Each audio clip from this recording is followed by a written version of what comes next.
for me, one way to look at trauma is typically it's a past experience that the nervous system hasn't been able to integrate. So if we become incredibly afraid or threatened, or we think our ability to survive is impaired, we often can either leave our body or we can not complete the experience. It's actually too much for us to integrate. Our sense of self could be destroyed. So in that, trauma to some extent is just an incomplete moment. It's an incomplete process. So the way that we can clear trauma is to complete the process. And completing the process,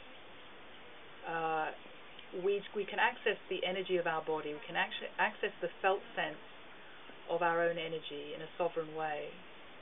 We can use past moments as triggers to help us access memories that are stored within this energy.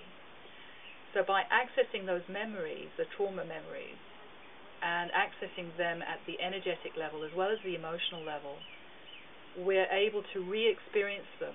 Now, this isn't a painful, difficult, highly charged, frightening thing, because we're just really dealing with the energy. And often with a guide, someone like myself, we can have the space held for us so that we can go into these places.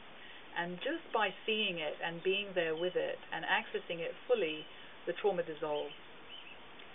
What that looks like for me is when I'm empathic. So when I'm experiencing somebody else's trauma, I'm often seeing like a dense area of energy, quite dark.